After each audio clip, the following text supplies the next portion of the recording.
Hello বন্ধুরা, আপনারা কখনোই মাইজিপি অ্যাপসে পেমেন্ট গেটওয়ে অ্যাড করবেন না।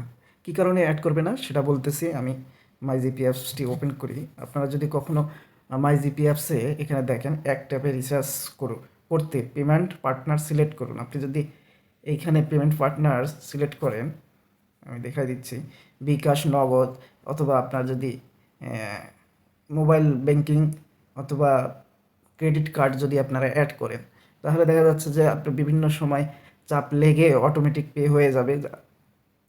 আনওয়ান্টেড অনেক কিছু হতে পারে, অর্থাৎ দেখা যাচ্ছে যে আপনার এই প্যাকেজটা প্রয়োজন নাই, ক্লিক করেছেন, ডিটেলস দেখতে গেছেন, মনে করেন এইখানে অনেক প্যাকেজ আছে, এখানে অনেকগুলো প্যাকেজ আছে, আপনি একটু ডিটেলস দেখতে যাচ্ছেন, হ্যাঁ, এইখানে ডিটেলস দেখতে যাই যদি ক্লিক করে দেন, তাহলে দেখা যাচ্ছে যে আপনার অটো পে হয়ে যাবে, কিন্তু দেখা যাচ্ছে যে অনেক টাকা বেশি কেটে নিয়ে নিয়েছে।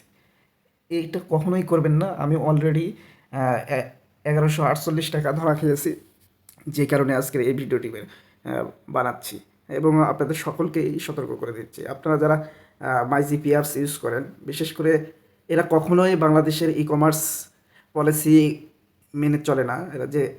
এরা কখনোই আপনাকে রিফান্ড করবে না। যদি আপনি ভুল করে কোনো একটা প্যাকেজ নেন এখান থেকে বড়, হ্যাঁ, অনেক টাকা আপনার লস হয়ে যাবে। আবার দেখা যাচ্ছে যে সেটা কখনোই রিফান্ড নিতে পারবে না। আমি দেখাই, আমার আজকে একটা রিফান্ড হয়ে জন্য আবেদন করছি, দেয়নি। এখানে দেখেন 250 জিবির একটা প্যাকেজ আমার অটোমেটিকলি অ্যাক্টিভ হয়ে গেছে, যেটার দাম হচ্ছে 1148 টাকা। আমি ঢাকা শহরে থাকি, আমার কি প্রয়োজন আছে এত বড় প্যাকেজ নেওয়ার? কিন্তু দেখা যাচ্ছে যে আমাকে এইটার জন্য অনেক টাকা হয়ে গেল। তো যে কথাটা আমি বলতে চাচ্ছি যে আপনারা কখনো মাইজিবি অ্যাপসে পেমেন্ট গেটওয়ে অ্যাড করবেন না।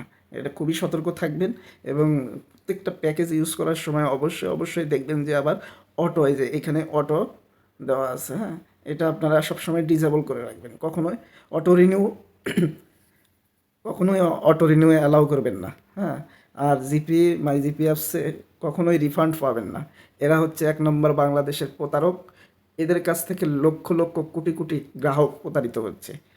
তো এই মাই জিপি অ্যাপস তো একটা অনলাইনে তাদের সার্ভিস সেল করতেছে। এটা তো বাংলাদেশের ই কমার্স পলিসির সাথে সামঞ্জস্যশীল, কিন্তু তারা ই কমার্সের কোনো পলিসি, রিটার্ন ফান্ড কোনো কিছুই করে না। এই জন্য আপনারা সবসময় সতর্ক থাকবেন। কখনোই পেমেন্ট পার্টনার সিলেক্ট করবেন না, কখনোই বিকাশ, নগদ অ্যাড করবেন না এবং কার্ডও অ্যাড করবেন না। এসব পেমেন্ট সিস্টেমে যদি আপনার অ্যাকাউন্ট অ্যাড থাকে, তাহলে অটোমেটিকলি টাকা কেটে নিবে।